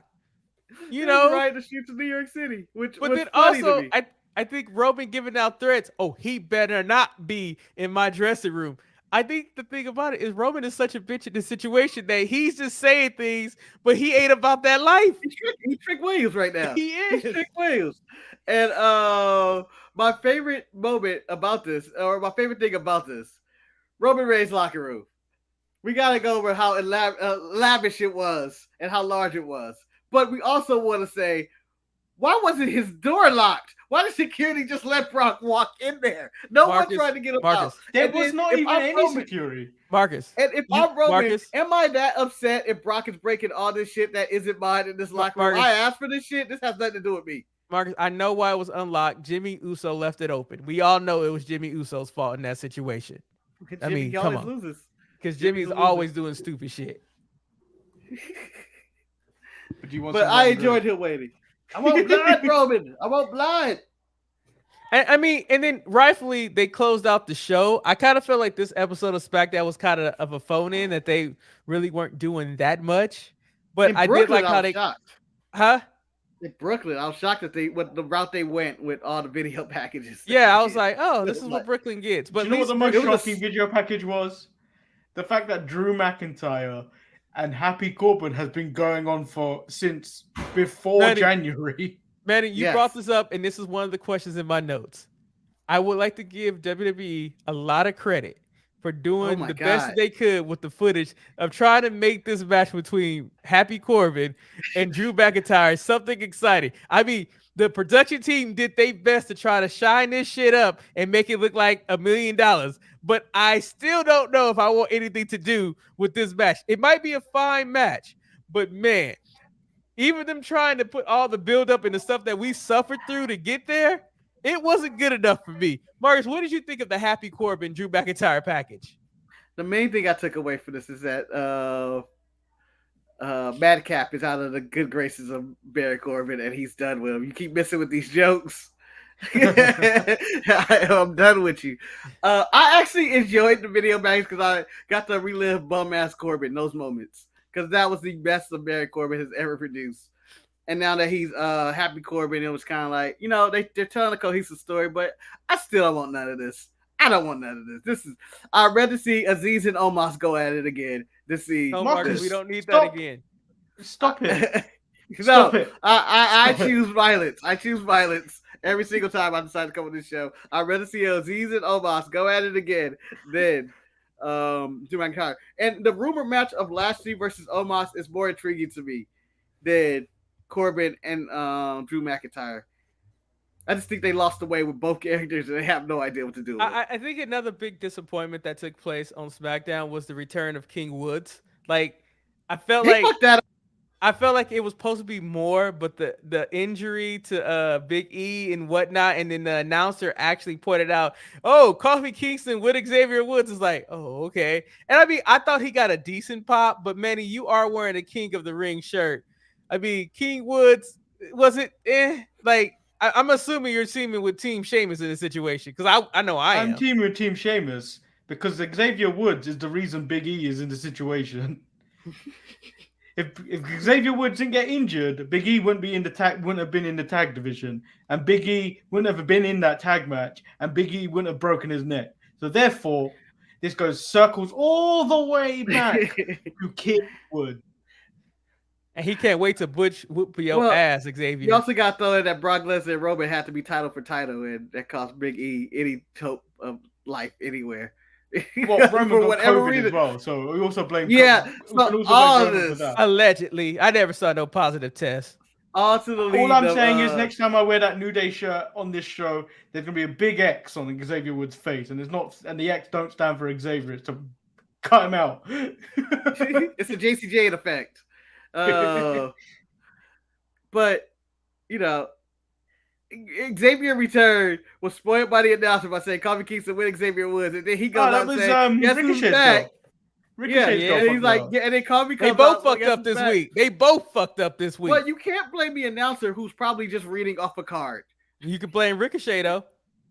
Dumbass Ricochet. I mean, they already cheated once. What makes you think they're not going to cheat again? And now you got to fight both of them in your WrestleMania preview match because you don't get WrestleMania, but you get WrestleMania SmackDown. You get the Andre Joy Battle Royal, which is always a disappointment going like, I'm there. It's more of a disappointment that the fact that it's on SmackDown than like they did it last year. And then the fact that they sold that Ricochet, you're going to WrestleMania when he won the Intercontinental title. As in, that's his ticket to go to WrestleMania, and that he doesn't make it to WrestleMania is so stupid. Yeah, neither is Finn. Yeah. Have them fight each other. Have them gentlemen, fight each other. We still have a week to go. We don't know what the final card is yet. Damian Priest and Finn can still happen on the pre-show. The best match to me on the whole night was the women's fatal 4-way, just because it was chaotic and whatnot. But even this match could not wipe the bad taste out of my mouth that I got from the Charlotte and Ronda Rousey segment. They tried so hard to make this work, but Ronda is like cutting a promo against a paper bag. It ain't giving you nothing back, man. It ain't giving you nothing. You mean Charlotte's cutting against a paper bag? Yes, that's what I meant. Yeah, I was trying to figure out this analogy and going like, so Ronda's doing all the talking and Charlotte's just kind of like, all right. No, yeah, Charlotte's carrying this much like various other feuds. Charlotte's carrying this, and it's sad. It's sad because I don't even think Becky could get anything out of Ronda either. Yeah. I mean, this is the worst probably Ronda one she's done, and that's not saying like, oh, she's been going out gyms out there. No, this is the absolute worst one, which it was just like, man, you're not even putting any effort into what you're trying to say. Like, it's not even. This looks like she's pulling it in completely, and it's I don't even understand why this had to happen. Why she even had to come out to the ring. It came across that like she's the only one that gets the lines and she reads the lines verbatim that they give her in the back. Like she doesn't do any improv to the lines. Or like, even though any personality or movement, her face doesn't even move. Yeah, it's like she's supposed to be the baddest woman to play, but the more she talk, I'll be like, I could take that heifer. Eric, you are 200 and whatever pounds you are. You're probably squasher. I don't hit a lady, so I'll have to have... If she gets hold of that arm, I don't think Eric's not going to be able to use that arm ever again.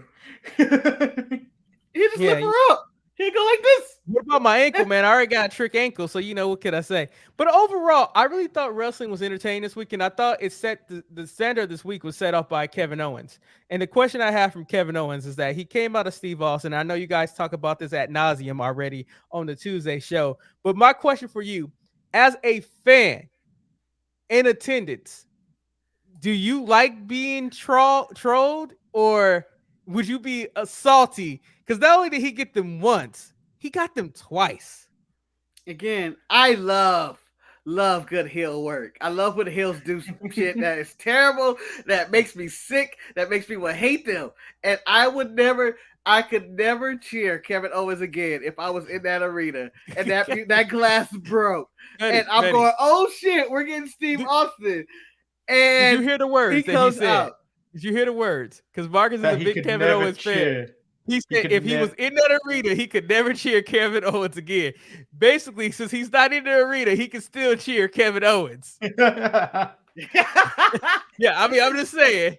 What I'm saying, though, is that it was so good that you'd be angry, but you got to respect the heel, the business of being a heel. That it was. Look how happy everyone was in that arena. Yeah, the happiness and the one time, and Manny, I know you love the Thunderdome, but you could not get that in the Thunderdome. You could not get that anywhere except for in a live arena of fans and all the WWE crowd reaction shots when that glass broke. They believed in their heart of hearts that WWE will give Stone Cold Steve Austin for free on national TV. Marcus, they thought they came up on the gym that they bought and they got to see Steve Austin in the flesh. But at the same time, it's the second one, Eric. The second one had me. The second one had me. I mean, fuck you, Kevin.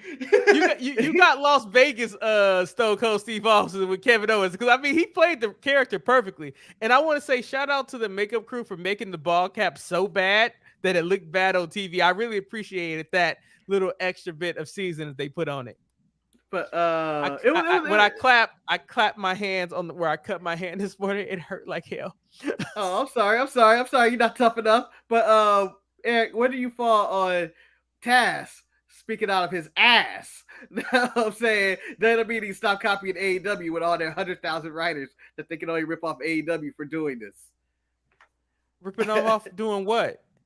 Faking like somebody's actually there. But the thing is, it's not, because people in wrestling have been doing this for years. Yeah. Everywhere. MJF did not invent this. I like I said, I kind of just wish AEW employees would just focus on AEW. Like WWE employees are focusing on themselves. They're not mentioning AEW, but I don't think that's gonna ever happen. I mean, like, take shots at Impact or NWA. Come on, man. I mean, Or just stay in your own universe. wasn't I supposed to get an announcement from Tony Khan of some new female signing on Rampage, and I didn't get that. I don't remember seeing anything. I don't know. No. I'm sure it's Ember Moon. No. I'm sure it's Ember Moon. But these NXT talents have learned that AEW don't give a fuck about them. I just want to point out that I love the fact that every NXT talent that has jumped, they're in the same position they were when they were in NXT. And you know what? Shout out to Kevin Grimes. Shout out to Kevin Grimes, who's still trying to figure out what he's gonna do for his father. And I'm glad that he gets another shot against A-Kid and A-Kid Kevin Grimes. Bummed me out. No, it's so sad. And he's not winning. And also, I got him winning. F you WWE, because I feel like Melo and Trick should have been on commentary for both matches, not just one. Not just one. Well, after he made the A Mama joke, it was that was it. Trick couldn't be on TV anymore. You're done, Trick. You're done. You're done. This is disrespectful as all hell. Oh. Were you disappointed that EO and Kaylee Ray won the thing? Because I really wanted Wendy Chu and Dakota Kai to win the title, but for them to cash it in to have a match against Mandy, again, Eric, I didn't even know these were part of the rules. Mandy, it's not. Mandy, that's called an audible. Well, I don't even know. I told Manny as the show was going on, this is a blessing in disguise, as in, this is one time I do not care if the rules made no sense. No one wanted Cora Jade versus Mandy Rose in a singles match. I'm talking about with rules and shit. That would have been terrible. Or maybe that guy who's lurking in the corners. But no human being wanted this match to happen. And I'm really cannot let this slide, because as anybody would say, if this would have took place in AEW, I would have lambasted them. And quite frankly, I'm going to lambast them too. They won the Dusty Classic. They are supposed to fight the tag team. Does this mean that Wendy Chu and Dakota Kai get a tag team title shot, though? I need to know. Does that mean that? We think I believe so. Yeah, Manny believes so. Okay, Manny sources close to him tell him. It's going to work out for the best, because you don't want that match, Eric. Can we also give a shout out to Dexter for fucking up Duke's chest without even putting a hand on him? Because he goaded him into a match with Walter. That slap was disgusting. I was like, you want to tell Duke, Persia ain't that cute, man. Why you doing this? You ain't worth dying for. When he hit her, I made this face. Like, it was yeah, I immediately went, ah! Like, he hit me. Like, you know how you say, I'm going to bitch slap you till your mama gonna feel it? Shit, Walter made his, I bet you Duke mama went, my son been slapped. Goddamn. And next week, I better on Tuesday, and this is like me and Ultimatum, I better find out who attacked the Creed brothers in the parking lot. I need to know. Because I know it was MSK. Who do you think it was? Because one of them was like Roderick. I don't know, because there's a new committee that's really fucking up the Diamond Mine stuff like that. And and let's be real, since Taz want to throw shots, I mean, hey, AEW, why don't you stop ripping off WWE, because Diamond Mine was there before Blackpool Combat Club. Just saying. Oh, that's petty. That's petty. That's low. Yeah, that's petty. But let's just also point out that Blackpool's Combat Club is far superior than Diamond Mine, with no disrespect to Diamond Mine right now, but I don't know, that's rather strong. I'm taking Bivens over Regal. I don't care. Hey, can we say that the tall Creed is in great shape? When he took his sling lead down, I was like, oh wow, he's in great shape. Did you watch the end of that Triple H Stephen A interview? I want to see Stephen A versus Malcolm Bivens. I want to see it today. I didn't see the end. Can you elaborate what happened? But basically, Stephen A was saying, I'm too old to be a wrestler, but I've looked up to guys like Bobby Heenan. I can't remember the other manager's name, but he said Paul Heyman. He wants to be a manager. I was like, I want it, and I want him to go one-on-one on the stick with Malcolm Bivens. Being a manager for somebody that's talking would drive me crazy. I would boo whoever he's associated with. I I would love Stephen A to do. Like, I'm shocked that they did. Triple H is saying we're going to give you a spot at WrestleMania, Stephen A. At the end of that interview or something, where he's like, Marcus, you know why he didn't say that? Because Triple H ain't got no power no more, man. no, don't do that to Hunter. Don't do that to Hunter. Don't do that to Hunter right now. We know he ain't got the power, but you would think Vince McMahon would be like, Hunter, you go in there, announce your time, and we'll put Stephen A on the show, and we have Stephen A go out there and announce, be a special ring announcer, and maybe get Tombstone by Kane or something. People want to see Stephen A shut up, and it'd be nice to see someone like give him a stutter or something. Remember when Stephen A threatened to beat up Hulk Hogan? Yes, and Kevin Durant. He's threatening people with little people. And then lately, he was like, if anybody want to talk shit to me, tell it to my face, because I ain't afraid to fight you in public. And I'm like, what is this dude? I want to see Stephen A get his ass whooped. And I think he needs to be in that Logan Paul spot. I want to punch that. I want to punch that little pencil mustache off his face. Can I admit something? John Cena in Manny's background, I haven't saw him this whole time, and I know he's been sitting there the whole time I've been looking at Manny. It's like he just popped up all of a sudden out of the blue. Wait, who? There's no one back there. Taking your pills. You've been taking those pills again, Eric. You seen things? I have, man. I have. This show actually took a turn for something that I didn't think it was going to take a turn to, where we really didn't recap the shows, but we had discussion, and I enjoyed discussion. So, to me, the best show. I think that may be the better version of the show, the Saturday show. Maybe it is just discussion, because you guys don't pay attention to the show. You don't watch the show. You don't give it the attention it deserves. So we should just get on this show and discuss shit that we want to talk about. And I'm gonna start being like P. Diddy and closing the studio. Hey, shut the studio down. Marcus and I, we ain't walking to get no damn cheesecake for you, man. We ain't getting no cheesecake. Be spam Bigelow. All you want, Manny. It just keep spamming the show everywhere. Maybe it will happen. But NXT UK, I think, was my favorite show this week. Even though my favorite match was Dax and Punk, because it just was so great for no reason. I can't remember who Devlin faced, but Devlin's match was pretty good on NXT UK this week. Okay, I haven't watched that one yet. Jordan Devlin's a little highlight of NXT UK if you don't watch that. Which is just an example of black and gold, but in the European continent. Well, it's got a lot more red in it. Gold and red. Because we haven't talked enough about this man in this episode. Cody showing up on Monday or just at WrestleMania? What do you think, Eric? I think he has to show up on Monday. He has to, but I keep thinking they're gonna lead it, make it bigger at WrestleMania. But I don't think he's gonna get the reaction that he. Can I say that Seth Rollins in his response when people were chanting Cody, Cody, Cody, and he was like, "Hey, I don't deal with rumors. He said something to that effect. I was like, "Oh shit." Yeah, I don't talk those rumors and spoilers. You guys are getting my hopes up. I have no match. My favorite part, but the latest storytelling, him losing though on Raw. My favorite thing is them talking about people close to Vince is telling him that he needs to have the theatric for Cody, just like they did in AEW. And I'm like, yeah, I don't want basic ass Cody. I need over the top Cody right now. I want the chandelier. Not only do I want him to have the chandelier, all his millions of dollars of pyro, and I want him to come out with Pharaoh the dog and Brandy. I want this man to also give Brandy booking decision rights. Well. Does Brandy come with Cody? Like, I'm assuming it's a package deal, right? I don't think so. I think they want to put. Do you know that Brandy cooking show she had on YouTube? Yeah, she got a deal with somebody. I think they're going to put that on TV somewhere. Yeah, but not with wrestlers, but with actual. The thing about it though, it wasn't that good of a show. Well, we'll see when they put those smoke and mirrors up.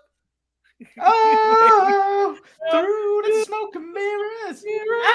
I as crazy as you guys probably know, I'm excited about the return of Cody. Me being a Cody fan, Okay.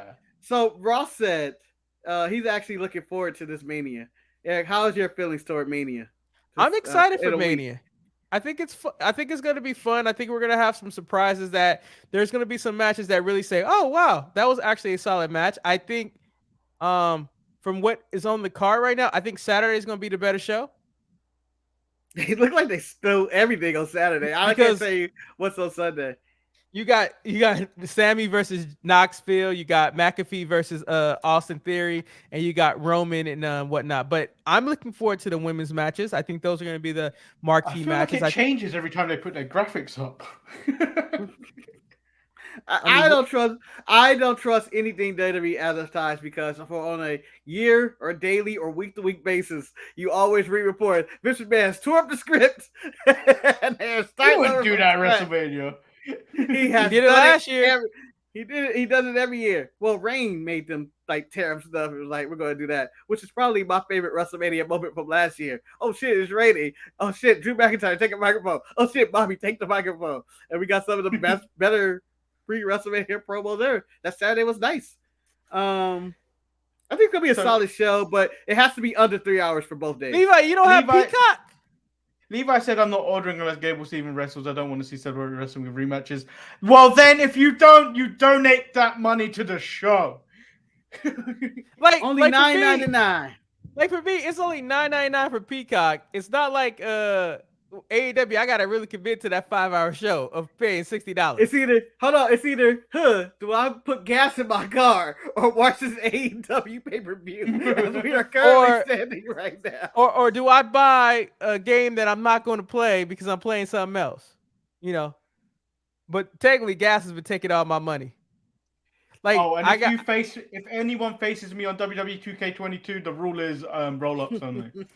By the way, Levi used my money to save. He used his money to save for his trip to Vegas, which is, respectable. But I don't believe WrestleMania would have cost that much. Have you fought Marcus in 2K22 yet, Manny? Nope.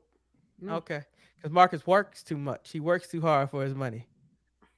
Speaking of that, he has to go to work later on today. So, Marcus, I think it's time for us to wrap this show up so Marcus can actually get a couple of moments of sleep and I can eat some lunch because, I don't care. I'm well past that now. I'm well past that. We're in the end game now in my life, Eric, where I don't even care about sleep anymore. Marcus, I'm working 7 days a week where I'm just talking wrestling, watching wrestling, and then I'm doing shuffling chips in a casino.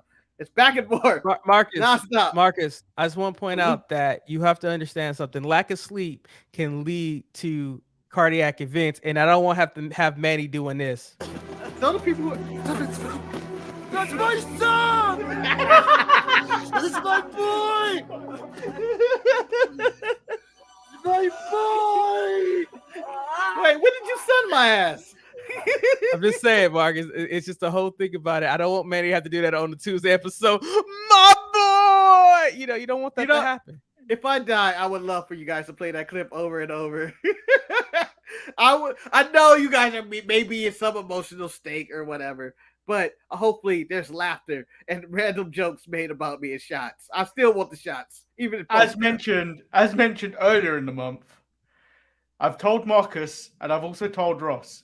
If I die, you two will have to continue the show with an oil painting of me in the background, either on a horse or on a very lavish chair. We're gonna have hair. We're gonna always. Are there any pictures of you for a reference picture of, like, do they have to do it imaginary? Because, Manny, I just want to point out. Yeah, of course it's imaginary. I'm Lord Manny Hayes. This is how I'm going to be remembered. Manny, let me point out something to you. You've seen what Marcus Art can do when you were alive. I don't think you want him drawing you or Fanny when he's dead. So at your funeral, Manny, as we fly out there, we're gonna unveil this oil painting, and it's gonna be the same picture from the ugly one, with you with the mustache and all that. And you're gonna all of a sudden your grave, your little tombstone, just gonna start tumbling. Motherfucker, I can't believe it. It's like, oh, he's really rolling. He's still alive. No, he's not. No, he's not. He's just rolling over in his grave hard. Levi, I'm not a big fan of Kirby games, and I know one of my coworkers was going to buy the Kirby game, but then she canceled her pre-order when she found out the game was really short. Maybe if it goes on sale, I might consider it, but it's just not my thing. I'm preventing myself from buying Project Triangle because I'm still playing Elden Ring, but with my knife injury, I don't think I can play any video games right now. And apparently, Horizon's Forbidden West is supposed to be a great open world game too. That's not getting enough traction that I might have to check out myself. I've only ever played one Kirby game, and it was Kirby Pinball on the Nintendo Game Boy. The last time Manny had a Nintendo system before he became an insolent, angry young man who hates Nintendo. I had a 2DS and a 3DS. What happened, Marcus? Sonic Pinball, greatest pinball game of all time? I don't like pinball games, man. Sonic Pinball is the best. They passed the time, Eric. Shout out to Sonic for coming out in 2 weeks. Excited for that. Didn't think I would be. You 8 know, years ago. I'm about to bring my DVR up that I have the Sonic movie saved and watch Sonic Part 1. You should. You could just watch it anywhere. It's on every streaming service. He's never seen it. Oh, it's gonna crush you. It's gonna crush you. Damn. But you know, you go into Sonic with such low expectations, and then you just go like, "Wow, I enjoyed the shit out of that." I didn't have low expectations for that movie. I just you know, I don't watch anything. You know, Marcus. I know. Yeah, he doesn't even watch his co-hosts. Manny, I watched 17 minutes of your Scott Hall episode, and when you release the Best of March, I will give you at least 10 minutes because I don't want to hurt your feelings. Okay? The Best of March is probably gonna be 10 minutes. Apparently, it's only gonna be about Pogs. The Pog. No, Eric, I think I'm releasing a separate video. The making of the Pog. So, at work, me and this guy, we were talking about Pogs randomly. For real. The notorious POG will talk about Pogs. This is yesterday. I kind of do an eye roll, like, fuck, I got to talk about Pogs again. And then it came to my mind. It was like, you know what? I should print Pogs for our show with our faces on it because of this. The notorious POG, and where I will be the slammer. No, you want to smash us? I'm not. No, I'm a slammer. I've always been a slammer my whole life. There's no way I can be a slammer. I can smash you and stack you, just like Roman does, who is basically a walking Pog at this current moment. Do you know what? I feel like that should be a shirt design we have. What, a Pog? Manny. A stack of Pogs. The four Pogs like at the bottom with us four and Ross's face on them, and then a slammer. Yeah, but the problem is ain't nobody gonna buy it. It's all right. It exists. It exists. That's why I need to get that damn printing shirt, Marcus, printing press, and come up with my own shirt business. That way, I don't have to go to these other third parties. I can just print out a shirt I want and just have it, and it just be for me. And no one, if they want to buy it, they can go ahead and buy it. I ship it to you, but they gotta pay me for the shipping. At 200 subscribers, we're finally doing the Lost Dragon Watch Along. Literally, at that 200 subscriber hit, stop what you're doing and stop what you're doing. The Last Dragon Watch Along will happen at that very moment. Only because HBO Max decided that they're gonna put it on there. Yeah, Manny doesn't even have that. He's gonna have to find it again in other ways. Eric, yeah, but we gotta celebrate it. I think, you know, as we were talking about Black History Month, I know that was a month ago, but first black man to go Super Saiyan should be remembered as that he went Super Saiyan and he defeated Sho'nuff, who was just right there on the cusp of going Super Saiyan. Man, we still got $40 in our wallet account at Store Frontier. Come on, guys, go buy a shirt or something like that from the sales we made, or maybe we should just buy our own shirts. Someone needs to get paid. I'm gonna to make it sell here in America. I'm gonna make. Manny's about to blow a gasket. Manny's about to blow a gasket. Hold on, Rollins' voice. It has to happen. Can he join the Last Dragon Watch Along? Would we do it? Sho'nuff is his hero. I would have no. He has to. He has to. Well, the other thing is, we don't even know if Eric's going to be at work or not when we do this. Well, whatever happens, Manny, Eric has to leave in the middle of what he's doing. Hold on, wait. What's Tuesday? Tuesday is March. Pay Tuesday. It's Tuesday coming up. March 29. March 29. Manny, Marcus hair on top of the head Tuesday. like never before. Eric, can you understand why I'm doing this show with AirPods today? It's in preparation for Pay Tuesday. Do you know, Manny? I had considered putting my buds in too to see if I could make it work, but then I was like, as Marcus told me once before, Eric, stop testing shit before the show starts.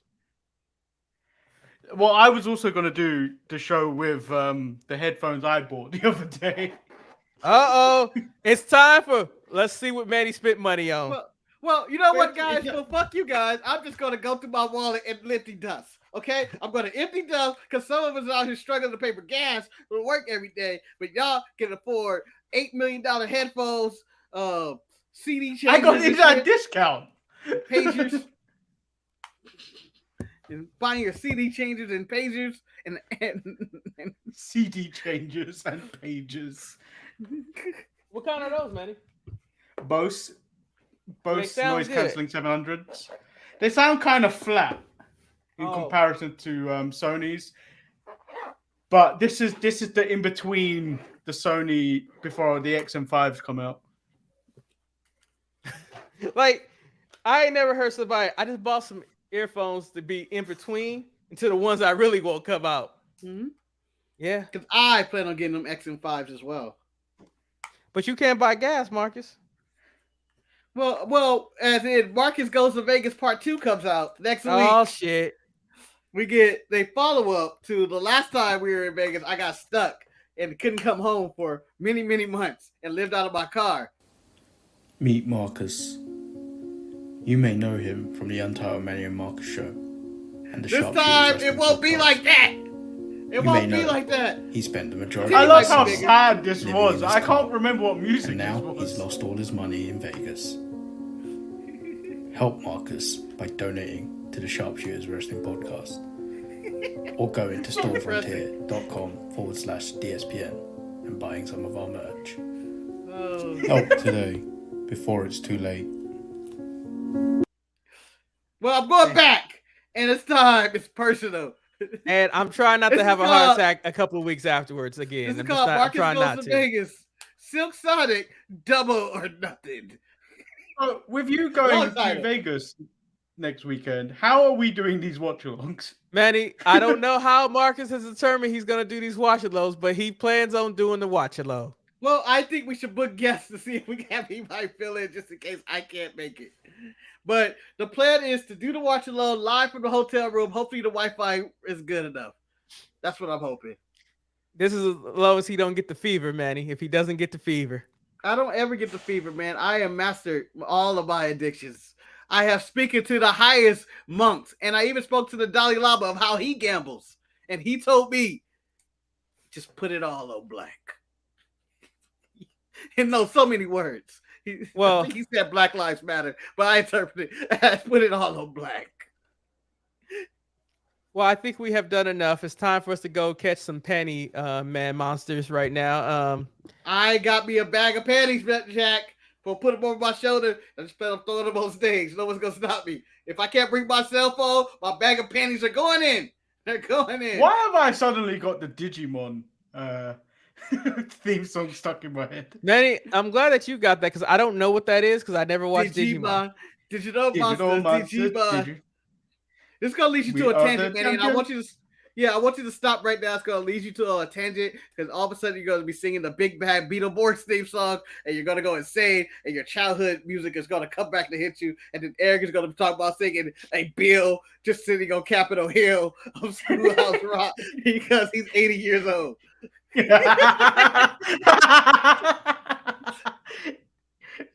Well, fuck you, good sir. Anyway, hold on. That's the greatest song ever in animation. I don't care what you say. I am 80 years old, but I'm still Eric, and I'm still alive. Manny, Lord Spam Manny. Bigelow, Thirst Daddy, Thirst Trapper Jones. Speaking of, Bam Bam Bigelow has the worst entrance music ever. Go back and listen to it. It's just him going bam, bam. Manny, if you go to a lot of the entrance music, it was pretty bad for a lot of people. Some people just had harps. Like that. And I'm Marcus the grand finale. And yeah. We'll probably see you. We'll probably see. Well, you guys probably won't see me for 2 weeks unless I crash Marcus' room when he's on his live stream. But I guess I could also bring my laptop to live stream and watch it too. I guess I could do that too. But you will see how that works. I think Thursday we should record a WrestleMania preview. Okay. I could do that because I don't have rehab until 4 o'clock, so I can do that. Yeah, you know. Wait, hold on. Wait, no, wait. I just got my schedule in the middle of doing this show. And does that mean the shows are done? We're going back. We're going back to negotiations. We're going back on the table of the negotiation. The shows are going to survive so far, but I may not. It's work if you can, survive if we let you. I actually can't do it, I realize, unless we do it earlier, because I realized my ass made a doctor's appointment at 11:30 on that day. We could probably record one at 10:30 quickly. Okay. I'll keep you guys updated because it's gonna just get continued because I haven't got my my CPAP machine yet. Okay. Well, what? I'm actually off on the. Are we gonna end the show? We'll discuss the rest after this. Peace. Yeah.